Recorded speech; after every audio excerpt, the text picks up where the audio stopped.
podcast de marketing do InfoMoney. Marketing do InfoMoney.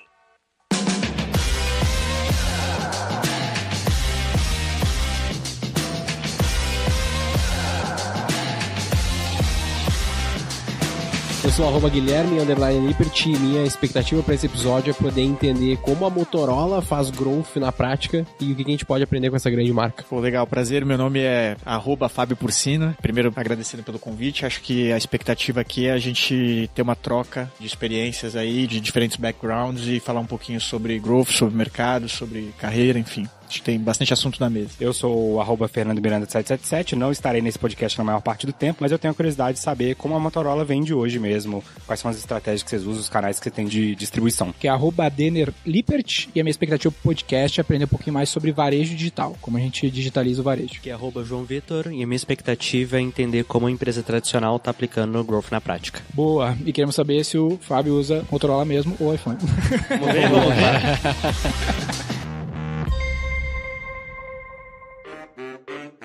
Neste episódio de Roy Hunters, contamos com a participação de Fábio Porcino, que é Head of Global Retail Marketing da Motorola. Descubra as estratégias de growth da Motorola, além de detalhes do marketing global e local, procedimentos de vendas e distribuição, além também de abordar um dilema famoso: quais áreas de uma empresa devemos terceirizar e o que deve ser feito internamente por um time próprio. Ficou curioso? Então escute até o final e veja como implementar estes conceitos no seu negócio.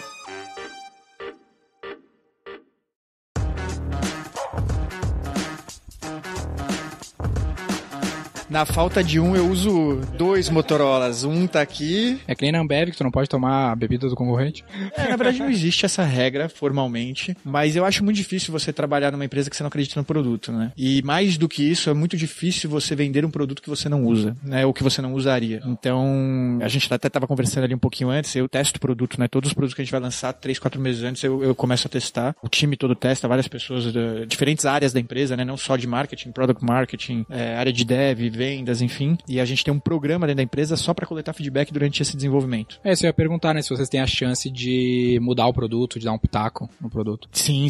Na verdade, hoje a gente tem um programa formal disso. Existe uma aplicação dentro de cada telefone teste, né? Que a gente começa a testar com um número de pessoas dentro desse grupo espalhados aí de uma forma global. E esse app, ele coleta tanto base de dados de uso de hardware e software, quanto dentro desse mesmo app você tem missões e comunidade, né? Então a gente vai trocando experiências, vai falando de melhorias de usabilidade, vai falando de bugs, né? Então a gente faz bug fixes através desse programa. É uma empresa de tech, querendo ou não, né? Desenvolvimento de hardware, que é algo bem complexo. E aí, o quanto que realmente esses feedbacks do cliente, mais no ponto de vista feedback qualitativo, né, e não quanti da leitura de dados, o quanto que vocês realmente implementam isso, usam isso pra tomada de decisão lá? É real mesmo ou é, cara, a gente olha mais o quanti, o quali é só enfeite? Cara, eu acho que é real, né? Eu acho que isso tá no DNA da marca. A gente acabou de fazer, há um ano atrás, a atualização da identidade visual da marca globalmente falando e recuperando muitos desses pilares aí do DNA da marca, mas ela é real. Eu acho que numa empresa de quase 100 anos, obviamente tiveram momentos que talvez ela ficou mais product-oriented do ponto de vista de engenharia, etc e tal, e a gente teve que achar esse caminho de volta, mas a gente tem uma área dedicada hoje, que é liderada pela Amy, que é de pesquisa global, que fala só de Voice of Customers, de Brand Pulse, de uma série de outras informações qualitativas também, local, regional e global, que são pautas de todas as discussões, desde o desenvolvimento de produto até o naming que a gente vai colocar no produto. Então, acho que estamos bem focados em ser customer-oriented. Uma coisa que eu tenho curiosidade. Na minha experiência como marqueteiro, eu só fiz campanha no Brasil, nos Estados Unidos uma vez, num projeto quando eu tava no MIT, então nem conta direito, mas cheguei a fazer e aprender um pouquinho. O Thales, que é nosso sócio lá no G4, ele,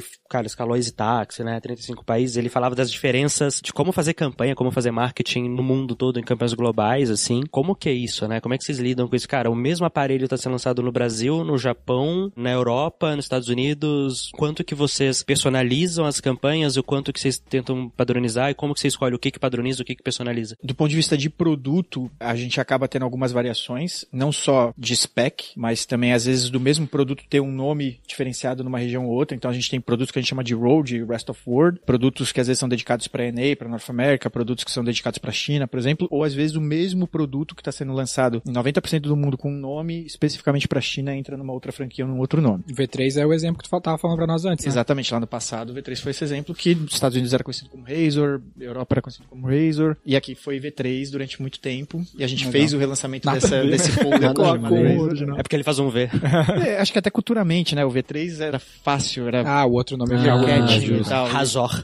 O cara chama de A gente tinha o Razor. problema da língua aqui, enfim. E do ponto de vista de campanha, hoje a área de marketing em geral, global, é liderada pela Renata Altenfelder, né? Que tem o núcleo ali de branding. Eu sou responsável pelo núcleo de retail, né? A gente pode falar um pouquinho mais depois disso. Mas as campanhas, elas começam, o guarda-chuva da campanha global, ela começa através dessa área. Ela passa por um alinhamento entre vários stakeholders, então, desde a agência que vai ser brifada, do parceiro que vai ser brifada para entender um pouquinho do caminho de produto, do voice of customer, de todos esses pontos internos, até o alinhamento com os deals, que a gente chama que são os regionais, que tem a expertise cultural de cada região. Então, o cara de EMEA, o cara de NA, de North America, o cara de Latina América, o cara de APEN, enfim, o cara da China. Então, a gente passa por várias sessões para discutir essas peculiaridades e encaixar tudo isso num briefing de uma campanha global. Essa campanha global vai entregar um guarda-chuva, vai entregar uma mensagem, vai entregar uma série de assets globais que vão para essas regiões localizam e depois elas saem desdobrando em assets, em coisas que são um pouquinho mais peculiares para a região dela. Em alguns casos a gente chega a ter uma galeria de imagens diferentes, por exemplo. Quando você fala de países com uma cultura mais oriental ou mais que tem algumas restrições em relação a quais partes do corpo pode aparecer na foto, etc e tal, a gente tem que fazer essas adaptações localmente.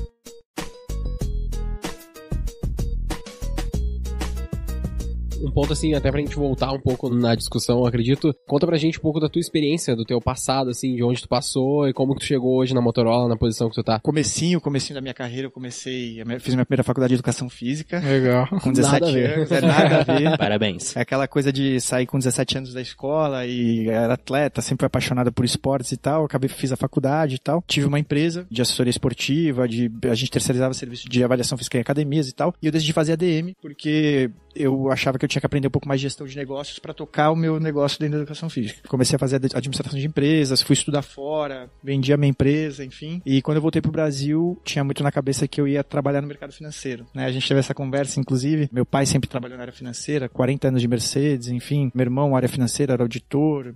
Minha irmã fez administração de empresas também na primeira faculdade. Por uma questão do destino, eu acabei caindo num processo de marketing. Passei no processo de marketing uma vaga da BSH, da Bosch, da parte de linha branca, que era Bosch Siemens Hausgerät, para trabalhar com comunicação. E aí, falei, vou aprender, entender o que é isso, nunca mais saí do marketing. Fiquei algo em torno de 5 anos lá, foi uma grande escola, eu passei por várias áreas do marketing lá, fui terminar em marketing de produto, trabalhando com engenharia em desenvolvimento de produto, pesquisa de mercado, uma série de coisas. Foi talvez a minha grande escola. E aí quando eu saí de lá, eu fui pra Sony, fiquei 8 anos na Sony, fui gerente de produto de diversas categorias, depois fui gerente geral de marketing lá, então assumi toda a área de ponto de venda, de trade, de BI, CI, treinamento, enfim, todos os outros pilares de marketing. E foi de lá que eu tive o convite para ir para a Fast Shop para conhecer um pouquinho do outro lado, que era o lado do varejo. A Fast Shop estava num momento de transformação, querendo profissionalizar a operação. Era uma empresa na época de 29 anos, que nos últimos 3 anos vinha andando de lado no faturamento. Precisava, de uma certa forma, fazer uma reengenharia da empresa. E a gente foi para lá, eu fui a convite do Carlos Pascoal, que foi o primeiro a ser convidado, que foi meu mentor de carreira e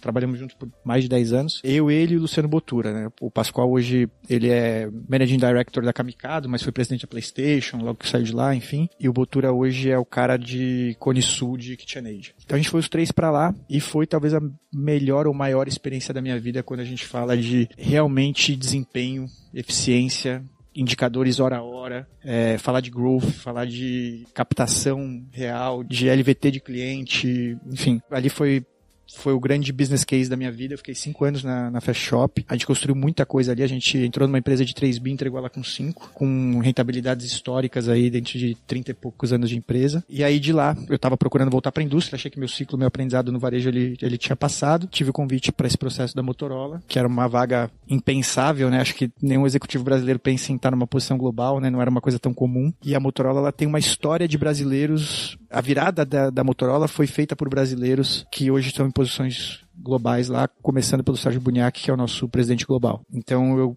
não tinha como não querer fazer parte dessa história. Como é que é essa posição? É retail global mesmo? Retail global. Hoje eu lidero todas as iniciativas de lançamento de produtos para retail, né? Então para channel marketing, ponto de venda, treinamento, trade marketing. Os pontos de vendas próprios e de terceiros. Todos os canais, inclusive quiosques, lojas próprias, etc e tal. Quantas pessoas tem no time desse para tocar no mundo todo? Tem time em todos os países? Sim, são times de todos. É uma estrutura bem eu não posso nem falar que é horizontalizada, mas assim, a gente tem uma estrutura global para falar um pouco dos processos globais, da estratégia, a criação da estratégia, dos assets das campanhas, e aí cada região tem uma diretoria regional Que vai desdobrar isso nas pontas. Isso, que tem um time de região Latam que conversa com todos os países de Latam. Tem um time de ENEI que conversa com os países de ENEI, que é Estados Unidos e Canadá. Irado. Aí tem um time de Europa, né, que é a EMEA hoje, que cuida de todos os países da Europa, regionalmente falando, né, que fala com cada país, com cada time de marketing. Se a Bulgária não tá vendendo, a culpa é tua? Na verdade, eu acredito que todo executivo da empresa, né, você não tem como ser um executivo de uma empresa e não ter responsabilidade sobre o resultado de vendas. Chupa essa. Eu acho que sim, e é por isso que uma das primeiras coisas que eu fiz quando eu cheguei na empresa foi visitar cada um desses países, né, pra conhecer a equipe, conhecer um pouquinho da realidade do mercado, Caraca, conhecer... que rolê, hein? Tem o passaporte mais carimbado. Foi uma experiência... Já trocou de passaporte, já não tem mais. Foi uma experiência diferente, assim, eu tava até comentando com vocês, assim, tinha dia que eu acordava na Alemanha, em Berlim, pegava o voo cedinho pra Holanda, né, trabalhava o dia na Holanda e ia dormir em Estocolmo, na Suécia, enfim. O primeiro livro que eu li de um marqueteiro, assim, global, foi de Sérgio Ziman, a gente fala bastante, e ele fala sobre pensar global e agir local, né, no caso a Coca-Cola, que é bem o que tu tá contando, né, às vezes a pessoa tá pensando, vou internacionalizar, e não é, a internet dá essa impressão de, não, é só internacionalizar, é só botar pra rodar em outro país, mas não é tão simples, né? É o que a gente brinca do local, né, não é nem global e nem local. Eu acho que tem que ter uma certa flexibilidade, mas eu acho que a estratégia global, ela não só direciona o rumo do negócio como um todo, sem esquecer os grandes pilares da marca, da estratégia da empresa, etc e tal, dando um certo direcionamento, até do ponto de vista de guidance de marca, de tone of voice, tone of brand, etc e tal, mas com a flexibilidade que cada região precisa para que aquilo realmente tenha raporte, vamos dizer assim, com o mercado deles, né? Tem uma questão, né, falando de time, da estratégia local, que, cara, o que você escolhe delegar para um terceiro ali, um prestador, um parceiro? O que você mantém interno? Como que você toma esse tipo de decisão? Porque é uma das maiores dores que a galera tem em empresas pequenas, assim, cara, putz, eu terceirizo isso aqui, eu faço interno, numa escala global, então... Isso é uma ótima pergunta, até complementando, porque às vezes o cara fala, não, tem que ter interno. Eu fico pensando, porra, mas todas as grandes empresas que eu conheço não tem 100% interno, mesmo que tenha dinheiro. Porque tem gente que fala assim, não, se tu tem dinheiro, faz interno. Eu falo assim, cara, mas a Apple não faz 100% interno, tem agente de publicidade na Apple também. Exatamente, mas... Ou na Motorola, né? Que não vão falar do concorrente, pelo amor de Deus. Exatamente. Não, mas acho que exemplos de mercado são super válidos, né? Até porque é onde a história... Eu falei da Apple porque eu lembro do filme, que no filme Jobs contrata uma agência, demite a agência. Eu acho, assim, né, cara? Eu acho que, como tudo nessa vida, tem que ter um equilíbrio, né? Um equilíbrio que tem que estar muito ligado à estratégia. Eu vou usar um pouco do exemplo até antes de Motorola, falando de fast shop, falando de varejo, etc e tal. Eu acho que é muito mais fácil você contratar bons serviços do que efetivamente você integrar lideranças dentro de uma empresa. E aí o que acontece? Eu posso te contratar, você pode ser a melhor agência de performance do Brasil, do mundo hoje. E é legal, você tem uma metodologia, você tem anos de trabalho, vários business cases de entrega, eu vou lá e tenho dinheiro, eu te contrato, certo? Não importa se eu tenho qualquer estrutura interna ou não para te dar suporte naquilo, se todo o resto da liderança das áreas não estão alinhados com aquilo que você vai fazer. Vou te dar um exemplo simples, bobo. Se o plano de S&OP da empresa não vai te entregar o estoque de produtos nos lugares certos, no preço competitivo, no índice de competitividade certa, para que você faça a sua performance. Se o time de logística não tiver com lead time de entrega e com preço de frete competitivo com o mercado, se o time de marketing não tiver te dado todo o suporte que você precisa para as peças de criação, etc e tal, se aquilo não tiver 360 entre os canais, o omnichannel da empresa, desde os canais virtuais até a loja física, né? Então o cara chega na loja, não tá sabendo da campanha, não tá sabendo da promoção, não tem o produto, não tem... Você pode ser o melhor no que você faz, não vai dar resultado. Eu acredito muito nesse equilíbrio. Então, a gente, quando começou o trabalho na Fast Shop, a primeira coisa que a gente fez foi internalizar equipes. Então, a gente fez criação off, criação on, time de mídia, redação, tudo interno, para que a gente pudesse ter a agilidade que a gente precisava para fazer campanhas semanais, né? Então, as campanhas começavam na quinta-feira, terminavam na quarta-feira à noite, pra gente fazer mais de 350 lançamentos de produto por ano, de mais de 30 fornecedores diferentes. Só que, ao mesmo tempo, isso não significa que a gente não tinha agência. A gente tinha agência de performance, a gente tinha agência de PR, a gente tinha agência de marca, porque esses caras estavam fazendo uma parte do trabalho que era muito importante, que era o know-how deles, né? Então, eles estavam ali na ponta fazendo performance, fazendo etc e tal, mas a gente precisava do nosso time em contato com eles, fazendo a ponte entre as outras áreas da empresa. Teu time não conseguiria fazer somente ou é uma redundância ter os dois? Não é que é uma redundância, eu acho que assim, é difícil você dividir a atenção. Então, quando você está falando de um time de mídia interno que tem conhecimento para conversar com o seu time de mídia, que tá ali no War Room, na performance, no dia a dia, no setup, etc e tal, ele consegue fazer uma ponte muito importante entre toda a equipe de negócios, toda a equipe de canais, toda a equipe de supply. Ele consegue participar das reuniões de SNOP e consegue trazer insights de todo aquele dashboard que foi gerado, do que tá funcionando bem, do que não tá. Consegue entender até por que o ROI deteriorou ou não, aonde a gente tá ganhando ou não. Então, eu acho que tem um papel importante para dentro da empresa, né, para trazer esse conhecimento para dentro da empresa, interligar as áreas, interligar as lideranças em torno disso e poder voltar com o que é necessário para que a sua equipe, por exemplo, para que a sua agência vá lá e faça o trabalho que ela sabe fazer. Mais do que redundância, você tem um quê de ser complementar, né? Porque da mesma forma que ninguém vai entender tão bem o seu negócio quanto você que está ali dentro, uma vantagem do operador externo, parceiro, é que ele entende outros negócios e traz conhecimentos diferentes que vão te ajudar a alavancar, que é um dos motivos pelos quais eu topo ser advisor de empresa hoje. Eu falo, cara, se eu ficar só em educação, eu vou ficar míope. Eu não vou conseguir olhar mais nada, não vou saber o que varejo tá fazendo que pode ser legal, o que tech tá fazendo que pode ser legal.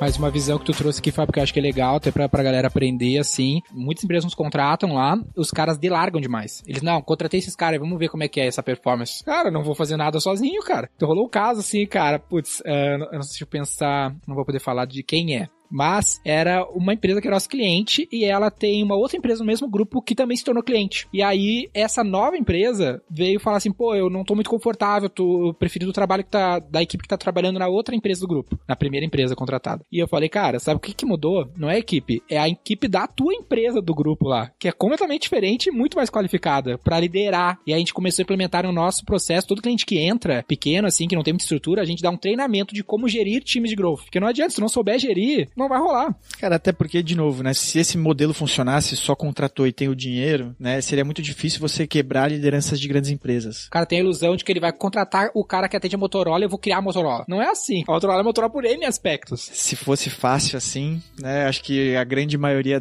dos profissionais da nossa área estaria desempregada.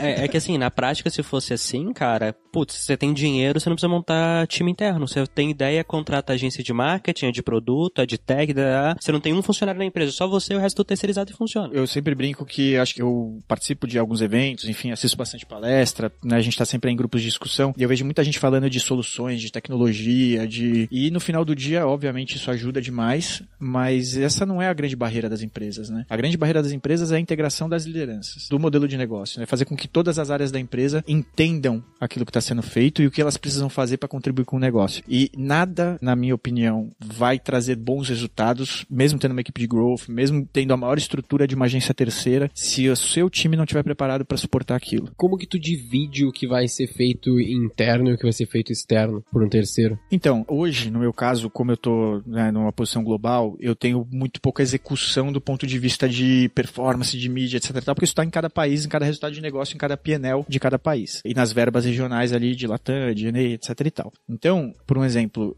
quando a gente fala de criação de campanhas, né? Antigamente, quando eu cheguei na Motorola, a gente tinha algumas agências de BTL e essas agências cobravam absurdos, por exemplo, para fazer desdobramento de peças de uma campanha que a gente já recebia de ATL. Então, fazer uma adaptação de KV de uma campanha, fazer um Wobbler, fazer um... Cara, eu acho que isso é passado. Isso não tem mais valor agregado, né? Isso é um tipo de trabalho hora homem. Tipo, pegar a peça e fazer variações. Isso eu tenho equipe interna. Agora, quando eu vou falar e rediscutir experiência e jornada no ponto de venda, desenvolvimento de experiência e jornada, ou facelift, ou a redefinição da jornada do nosso business direto dos quiosques, ou da loja, como foi a abertura das novas lojas que a gente fez agora no Brasil, aí sim eu trago um parceiro de fora, eu não terceirizo. Dá pra pensar, entender que seria tipo, putz, quando o parceiro agrega uma inteligência que eu não tenho internamente faz sentido, na hora que ele agrega só braço... Porque esse era o produto da indústria de publicidade, era um capital intelectual raro no mercado, né? Só que agora desdobrar a peça que já foi criada por alguém não tem muito valor agregado, é um braço mesmo, né? Exatamente, acho que esse é o ponto, eles colocavam o mesmo valor de agregado do ponto de vista de custo, do desdobramento do cara que estava realmente criando uma campanha e trazendo um 360 de engajamento consumidor, de jornada de compra, etc e tal. Mas não faz sentido daí, né? Não é a mesma coisa, né? E entra naquele aspecto do criativo que a gente falou em algum dos últimos episódios, né? Que tu trouxe do pessoal da Tipula, que eles falavam que o criativo tá sendo muito pressionado e tal. É, que a gente gente tava comentando, isso é legal até ver teu ponto de vista, falando com o Medina lá, e ele tava comentando, o Medina Pai, né, que foi o cara que criou o Rock in Rio, ele sente que o criativo no mercado de comunicação como um todo, ele tá sendo muito asfixiado pela performance. Tipo, o cara tem que dar performance a toque de caixa. Esse tipo de cara não trabalha assim. Precisa deixar o cara pensar, respirar, sabe? Senão ele não consegue criar algo muito louco, que nem foi o Rock in Rio, por exemplo. Como é que é a tua visão sobre isso? Tem esse espaço pro cara criar ou é performance a toque de caixa? E isso é interno ou vai ser externo? Também é uma boa pergunta. De novo, né, eu acho que são momentos da empresa e do funil diferentes, né? Quando você fala da criação de uma campanha muito aspiracional e muito geração de marca, médio e longo prazo, etc e tal, eu acho que a empresa precisa estar nesse momento estratégico, ela precisa estar disposta a investir no médio e longo prazo e ela precisa estar disposta a trazer um parceiro que realmente tem esse tempo e esse know-how para trazer coisas fora da caixa, tanto no modelo de campanha 360, quanto na estratégia médio e longo prazo, etc e tal. Mas isso não muda a necessidade dela de fazer performance a top de caixa, porque até porque o business não vai esperar 3 anos, 4 anos, 5 anos para que a sua marca esteja no outro patamar de reconhecimento. É um balanço. É um balanço, acho que como tudo na vida, né? Estratégias de curto prazo, resultados diários, estratégia de médio prazo, longo prazo. É que é um negócio difícil de equilibrar também, no fim das contas. Mas né? eu consigo equilibrar isso fácil na minha cabeça, porque a minha visão é assim, ó, cara, eu tenho que vender quanto? X, como que eu vou vender? Com esse gasto aqui, com essas ações. Beleza, agora quanto que eu vou investir para construir a marca a longo prazo? Que ela é um investimento, é tipo assim, CAPEX. Eu não considero o CAPEX um custo da minha operação, ele é um investimento para eu ir para um outro nível. Eu vou montar um escritório porque eu quero ir para outro nível, eu não vou considerar ele resultado da minha operação. É a mesma coisa, branding, por exemplo. Só que aí vem justamente o que o Fábio tava falando de, cara, momento da empresa. Você acabou de começar, você mal tá conseguindo pagar as contas? Esquece isso, vende. Só que na hora que você começa a respirar, aí você tem que começar a pensar, cara, no longo prazo, que vende, vai cavalo, chega uma hora que você não aguenta. Eu vou te dar um exemplo mais ligado à performance, que é a área de vocês e que eu acredito demais e era uma das minhas grandes discussões quando eu tava na Fast Shop, porque ali pra mim era performance. Varejo, no final né? do dia, quando você tá no varejo, cara, é o seguinte, você fechou a portinha, o seu Milton Kakumoto, fundador da Fast, falava muito isso. Você fechou a portinha da loja, seja ela virtual ou não, tá? Fechou a portinha, acabou o expediente de venda ali, virou o dia. Aqueles consumidores que compraram um produto naquele dia e não compraram na sua loja, você perdeu durante um ciclo de vida de produto. Então, se esse cara comprou uma geladeira e ele vai comprar a geladeira de novo daqui a 7 anos, 7 anos você não vai ter mais aquela venda daquela geladeira. Então, você tem metas diárias, metas hora a hora, e aquilo é o seu curto prazo, né? A venda que você não finalizou naquele dia, você vai demorar um certo tempo até a aquisição de trazer esse cara de volta pra base. E aí, a gente, durante muito tempo, discutiu como não só convencer o board, a diretoria, de fazer o balanço da estratégia do curto prazo, da necessidade do varejo de venda, de resultado, né, de faturamento, até porque o varejo ele ganha espaço com a indústria de acordo com a importância que ele tem, né, no share de venda. Então ele precisa desse resultado diário, desse volume de vendas, etc e tal. Com a construção da marca e qual era a correlação dessas duas coisas, né? E pra mim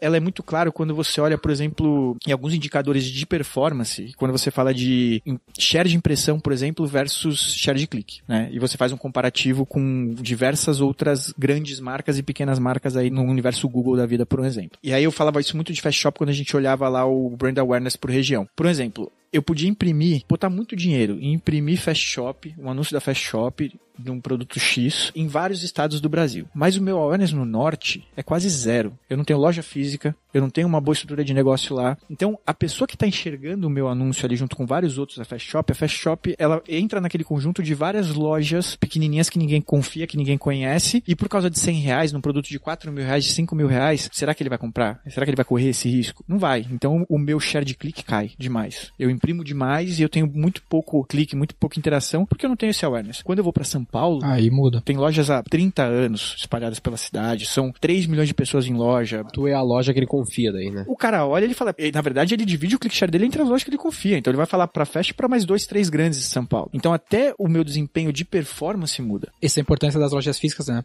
Como as lojas físicas continuam importantes mesmo no ambiente digital. Essa é importante do omnichannel como um todo, mas é o importante da construção de médio e longo prazo. Porque se eu quero ter um melhor desempenho e montar um modelo de negócio tão sustentável quanto no norte e no nordeste, eu preciso começar também a fazer marca. Porque se o cara não sabe o que é, não adianta eu colocar rios de dinheiro na performance. A Amazon é um bom exemplo. A Amazon não tem loja física no Brasil. Quando aparece o resultado lá na busca a Amazon, geralmente eu clico neles primeiro. Neles e no Mercado Livre, porque eu confio. Mas porque você tem um awareness gigantesco. Agora, a nossa realidade, falando dos grandes centros, não é a realidade de todo o Brasil. A Amazon tem um awareness muito forte no topo da pirâmide porque ela traz um awareness do exterior. Pensa quem tu é na cadeia, né, Tucu? Tu é um cara que conhece bem a Amazon. A minha mãe não sabe quem é a Amazon, velho. Literalmente, ela vai comprar... Ela vai comprar na Casas Bahia, não na Amazon, você apareceu o anúncio dos dois, Magalu né? e Lebes, que é uma loja do Sul, tá ligado? E talvez a pessoa no norte, por um exemplo, quando olha aquilo, é a mesma sensação de quando ele olha a Fast Shop. Ele fala, quem é esse cara? Entendeu? Pra mim, a gente é gaúcho, Fast Shop não é tão conhecida lá. Eu conheço porque eu vou nos shoppings que tem Fast Shop, daí eu olho, essa loja parece legal. Esse é o lance louco que tu deve perceber, porque tu circula muito, Fábio, que tem redes gigantes, de bilhão, que só tem num lugar. Lá no Sul tem umas 2, 3, 4 redes que faz bilhão no varejo, que só tem lá. O Brasil é o maior exemplo disso, né? Mercados mais desenvolvidos, isso meio que acabou, né? Você pega os Estados Unidos, virou um monopólio ali de Best Buy, por exemplo, no varejo. Mas há 20 anos atrás, eles também eram assim. Cada estado, tinha suas regionais. Aqui no Brasil, se você olhar pro varejo de 20 anos atrás, ele veio numa transformação. Ele começou só com empresas familiares. Algumas dessas empresas familiares viraram multinacionais ou empresas nacionais, né? Como Magalu, como Via Varejo, etc e tal. E você continua ainda com alguns regionais que ficaram muito fortes. Um exemplo daqui, por exemplo, do interior de São Paulo, é a Loja 100. Loja 100 tem 250 lojas pelo interior de São Paulo. Nunca ouvi falar, velho. Todas próprias, CD próprio, logística própria. É uma azul e amarela, né? Ela é azulzinha, então, assim, é a família que toca esse negócio até hoje. Lá a gente tem a Lebes, lá a gente tem a Lebes no Rio Grande do Sul, que a galera daqui não 170 conhece, lojas. você sente muito Motorola lá. Ah, o Zema em Minas, cara, é isso aí.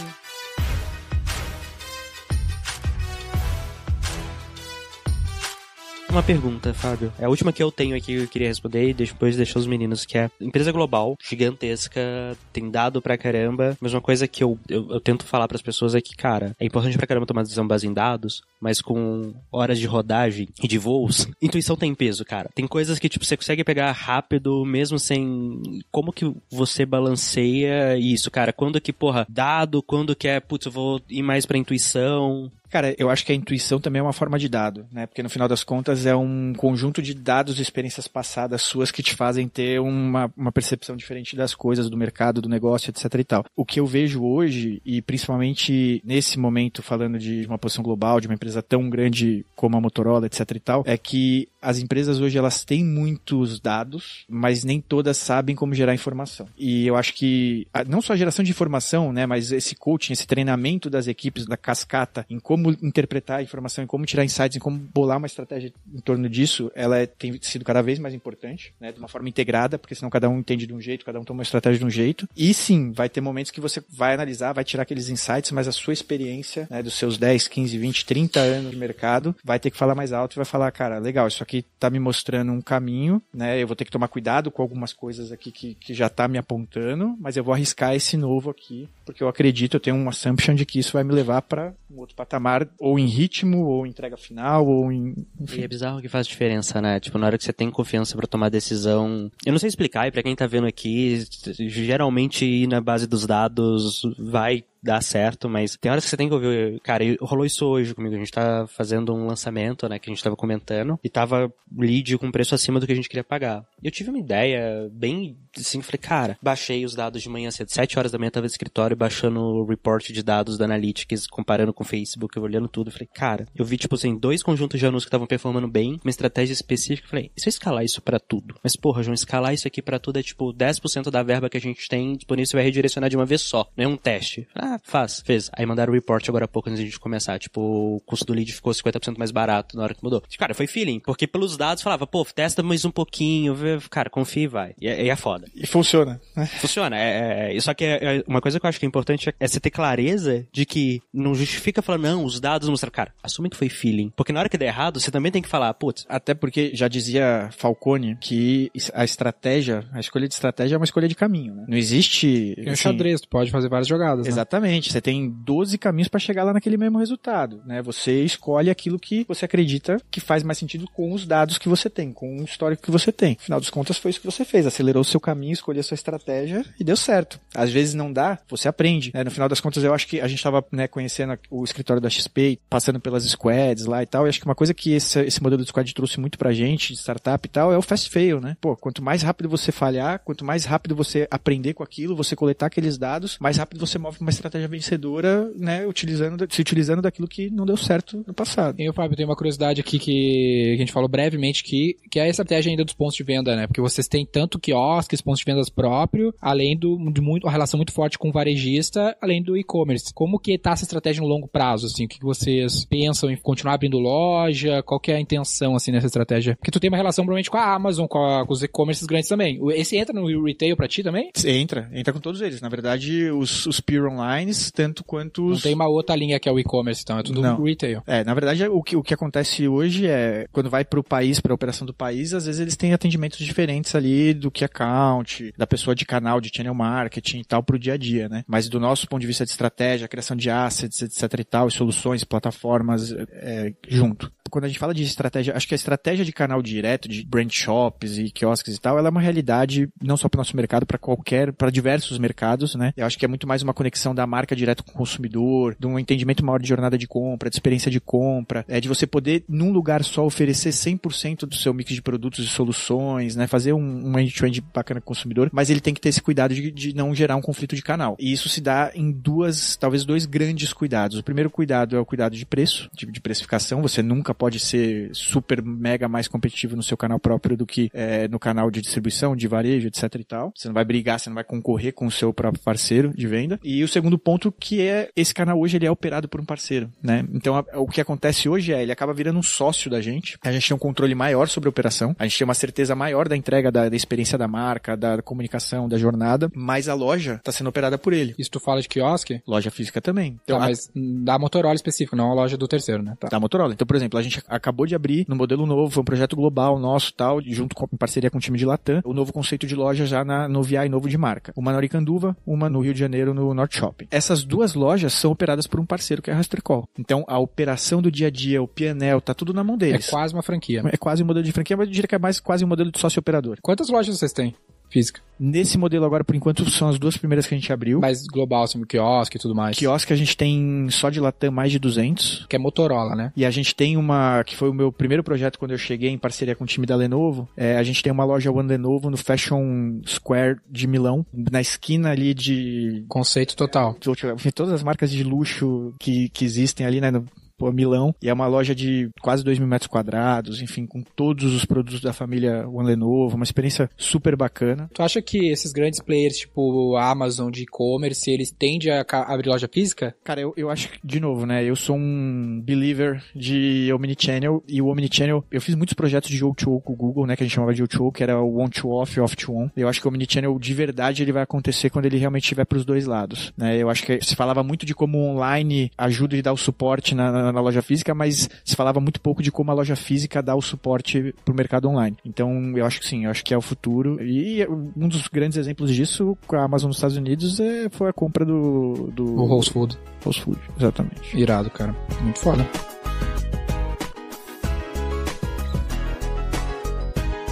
A galera que nos escuta, quando a gente fala de growth, é muito e-commerce ou aplicativo ou até educação, né? Que tem um universo todo grande de infoproduto agora. Mas tu vem do que eu gosto muito, que é essa velha indústria. A indústria e o varejo, que são boa parte da economia. Às vezes o cara fala, não, aplicativo, não sei o que, faz milhões, aí a infoproduto faz não sei quantos milhões. Mas, cara, acho que 40% do PIB é varejo. E sei lá quantos por cento da indústria. Sobrou uma micharia pra essa galera aqui, que às vezes parece que o growth é isso, né? Mas a gente precisa aplicar nesses negócios tradicionais e tu teve dos dois lados. Eu tive uma experiência pequena, assim, além dos clientes, como executivo, e é legal porque tu consegue ver uma visão do mix de marketing como um todo, né? O quão é importante. Tu acabou de falar isso, assim, só que isso não é nada óbvio pra galera. Às vezes o cara acha que marketing é propaganda, entendeu? É fazer o anúncio ou comprar mídia. Em 1950 era, né? Mas... Talvez nem era também, porque o produto é a peça-chave da jogada. A Coca-Cola só é Coca-Cola por causa que a bebida é boa, entendeu? Cara, uma coisa, eu tomo Coca Zero. Aí eu comprei umas latinhas super bonitas que chegaram agora, eles mudaram o design e tava um rótulo de novo sabor. Cara, tava escrito novo sabor. Eu fiquei com medo de tomar. O que? Daniel Coque, pô? Não, um comentário, eu provei essa nova Coca e aí eu fui pesquisar, né, a campanha de marketing pra ver. E aí eles fizeram uma campanha que chama É a melhor Coca de todos os tempos, e aí eles estão pedindo pras pessoas votarem, porque realmente eu achei, mudou o sabor. Ela parece mais com a Coca-Cola comum agora, agora, ela é mais doce, tiraram o aftertaste, e aí ela ficou... É o novo sabor de Coca Zero? De Coca Zero. Ah. E aí eles estão fazendo essa campanha que é o melhor sabor de todos os tempos, e a galera fica lá votando, sim, não. Tem muita gente que não gosta, né, da Coca Zero. A ideia é exatamente tentar tirar esse aftertaste. Então, e isso foi, aí eu fui pesquisar mais a fundo, era a Coca-Cola tentando entender, foi pesquisa que ela fez com o consumidor, descobrindo por que as pessoas não consumiam mais Coca Zero. E aí o pessoal falou muito do aftertaste da Coca-Cola, né? E aí eles tiraram o aftertaste. Então você toma a nova Coca, ela não tem aftertaste, Coca-Cola paga nós. Mas é isso, então assim, olha só, eles ouviram o mercado, um produto, você falou, o produto é maravilhoso, e mesmo assim ele tá sempre aprimorando e fazendo campanhas de marketing. Esse da New Coke foi uma tentativa de ouvir o consumidor hardcoremente, né? Exato. Eu acho que dessa vez, aí eu vou fazer uma previsão, pai Fernando, acho que dessa vez deu certo. Assim, eu provei e achei muito bom. Eles não estão abrindo mão, né? O lance da New Coke, eles abriram mão, tiraram a Coca-Cola antiga da prateleira. Mas pelo que eu entendi, a Coca Zero antiga vai sair e vai ser um sabor padronizado no mundo todo. Porque a Coca Zero, ela é diferente em cada país, né? Além disso, ainda tem a Diet, a Light e por aí vai. Agora vai ter a Coca-Cola sem açúcar, uma marca só. E o futuro, eu entendi, tá? E aí é previsão do pai Fernando também. No futuro não vai ter mais Coca-Cola com açúcar, tá? Olha só, daqui 30 anos vocês vão lembrar de mim. Faz total sentido. A receita da Coca-Cola tá bem estável. Mas a pergunta é, como que tu vê essa questão da importância, né, dos conceitos básicos de marketing, produto e coisa além da promoção da propaganda, e quais são as principais diferenças de quem viveu os dois lados, né, do varejo e da indústria? Bom, responder por partes, né? Eu acho que esse ponto do produto, ele é importantíssimo. De novo, o marketing, ele não faz milagre, né? Ele, assim, cada vez mais o marketing, ele precisa ser verdadeiro e fiel àquilo que você tá entregando, àquilo que você tem de experiência, que você entrega de experiência. Quando tu fala marketing, tu fala de propaganda, né? Eu acho que não só a propaganda, a mensagem, mas assim, quando você fala da jornada inteira, você vai levar o cara, né? Você trouxe o cara pro seu lead, você caminhou com ele. Eu brinco que toda a jornada de mídia, seja do começo da comunicação até a performance lá no fundo do funil e fazer a conversão do cara, ela é uma conversa. Você começa uma conversa com o consumidor e você traz ele através de um trigger de compra, depois você explica outras coisas, depois você vai pro ponto mais hard selling de oferta, de forma de pagamento, com diferentes assets da mídia para fazer o cara comprar. Mas nada daquilo funciona ou traz o cara para recompra se o produto não for bom, se você não estiver realmente vendendo aquilo que o produto entrega, etc e tal.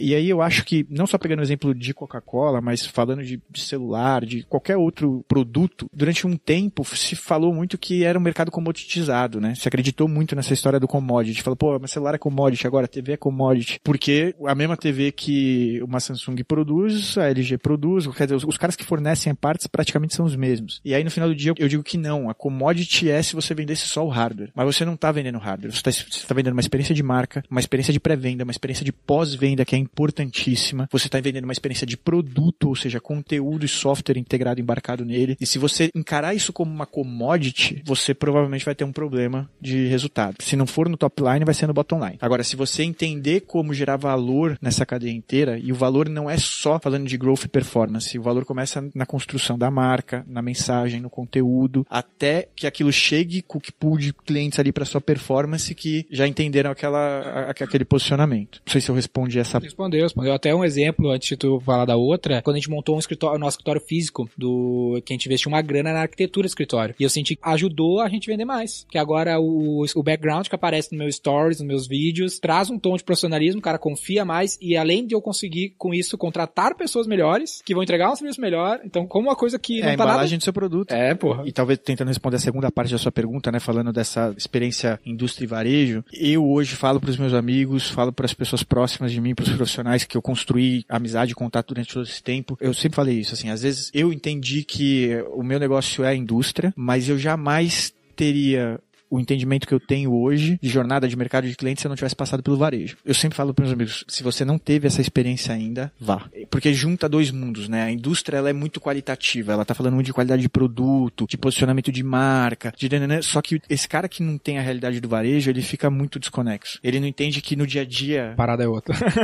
Né? Na hora da guerra ali, do dia a dia é outra coisa. E você ter essa visão 360 te ajuda a unificar um pouco dessas duas necessidades, dessas duas diferentes necessidades. Um ponto de vista da indústria de fazer a coisa com qualidade, do ponto de vista de criação de marca, de produto, de posicionamento, mas entendendo que aquilo precisa estar diretamente ligado a uma estratégia e uma entrega real para os caras que vão estar lá no dia a dia vendendo e fazendo performance. Então, cara, acho que a melhor forma de se ter essa visão é passando de ponta a ponta, né? Varejo é uma baita escola, né, cara? Pra mim foi a maior da minha vida, cara. Os 5 anos de varejo valeram como talvez 30 de profissão. Boa. Muito bom.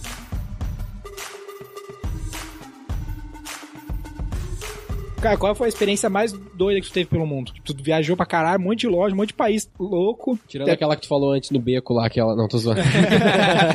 Aquele Amsterdã se deixa off. Não, assim, eu acho que essa parte de viajar e de estar em contato com outras culturas é sensacional. Você aprender um pouquinho de cada lugar, das coisas que funcionam e que não funcionam. Você tem entendimento e visões, assim, de países de primeiro mundo na Europa que são tão tradicionais que as ferramentas de marketing são super offline, são super antiquadas, né? Há países, às vezes, de meio oriental que são super tecnológicos, super avançados e estão 110% do omnichannel. Mas eu acho que a experiência mais louca ou a melhor, a mais legal da minha vida foi na minha época de Sony. Eu fui mais de 10 vezes, 16 vezes, sei lá, pro Japão a trabalho, né? Então a gente fazia 2, 3 vezes por ano reunião de lineup meeting lá e tal. E eu comecei indo pra fábrica no interior, no norte do Japão, depois ficando em Tóquio, mais, né, na parte do escritório e tal. E eu acho que a experiência mais louca, vou falar do ponto de vista positivo, foi ter aprendido tanto com essa cultura de qualidade, disciplina e principalmente de respeito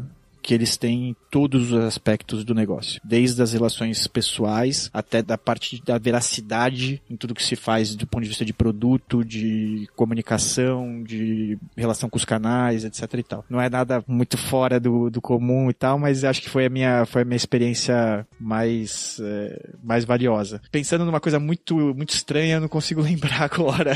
Pra ser bem sincero. De boa esses rolês aí. Pelo menos nenhuma que a gente pode falar no podcast, né? É verdade. E pra finalizar, assim, um paralelo que eu queria fazer é dessa tua experiência com grandes marcas, grandes empresas. Quais seriam os aprendizados que tu tira que também são coisas que tu acredita que todo pequeno empresário tem que fazer? Tipo, são aprendizados, assim, essenciais pra qualquer. Vale muito pro cara pequeno que não tem acesso, que talvez seja comum pra ti. Cara, assim, eu acho que a primeira coisa de todo mundo é pensar grande. Hoje em dia, o mercado, a internet, o multicanalidade deixou tudo tão competitivo em alguns aspectos que todo mundo pode pensar grande, né? Acho que esse é o primeiro ponto. Eu acho que, cara, é difícil, não tem fórmula de bolo, né? Assim, é muito difícil você dar um conselho desse ou falar uma fórmula e tal. Mas eu acredito que a base do conceito de integração do negócio dele, de montagem de estratégia, curto, médio e longo prazo, de olhar para a performance do dia a dia, olhar para as entregas, olhar para os touchpoints dele, mas ao mesmo tempo nunca esquecer de fazer o médio e longo prazo, entender como essas coisas se relacionam, é muito importante. E o maior benefício que esses caras têm que estão começando, que são pequenininhos, é já começarem integrados. Hoje você está tendo que fazer transformação de diversas empresas gigantes que eram totalmente apartadas. O canal online era apartado do físico, que era apartado do supply, que era apartado do... E você pegar um gigante desse e começar a integrar tudo é muito difícil. O cara que nasce pequenininho e já nasce integrado, já nasce omnichannel, já nasce com as lideranças integradas, já nasce com esse pensamento multicanal, de plataforma, de tecnologia, né? Com certeza vai ter uma velocidade de crescimento aí muito superior. E uma coisa aqui pra terminar também, que muitos dos caras que nos ouvem que são menores e de vários cantos do país, às vezes não têm acesso a grandes empresas como tu teve ao longo da tua jornada. E eu vejo que dá merda todo dia na operação de todo mundo. Só que o cara olha às vezes pra Motorola, pra XP, o que for, e fala, caralho, eles devem ser muito organizados, não no sentido organizado, mas deve dar tudo certo dentro do negócio. E a verdade não é bem essa, né? Não, muito pelo contrário, muito pelo contrário. Cara, de novo, é o lance do fast fail. Você vai falhando, vai aprendendo. A questão não é se tu vai errar ou não, é o quão rápido tu vai superar esse erro, né? É isso aí. E pra esses caras pequenos, a gente tem uma dica que é válida, né? Hoje em dia existem modelos de negócios incríveis como o da V4. Olha aí! Podem ajudar o cara. Caralho, merchan de graça.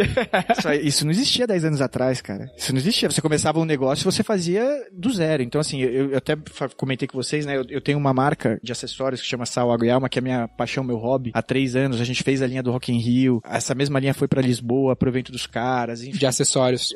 Uma porrada de artistas usando, sai um monte de programa da Globo, etc e tal. E é uma marca de 3 anos, enfim, que foi o meu grande laboratório, né? Então, eu desenvolvi, eu programei o site, eu comecei fazendo todos os testes de mídia, todas as campanhas, setup de campanha, uma porrada de coisa, tudo que eu tinha de crença, eu fui testando e aprendendo ali. Se eu não tivesse esse know-how, há 5 anos atrás, não existia um modelo de negócio que nem a V4 pra me ajudar. Porque eu não ia ter 100 mil reais por mês, 50 mil reais por mês pra fazer performance, pra fazer marca, pra fazer, entendeu? Então, acho que hoje, até pra isso, essas pequenas empresas já estão saindo lá na frente. Irado, muito bom.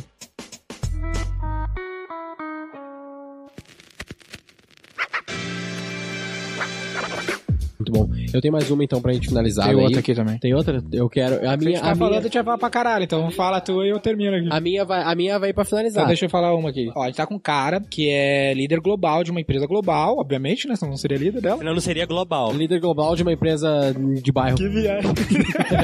Assim, né? O seu cargo no LinkedIn aceita qualquer coisa, cara.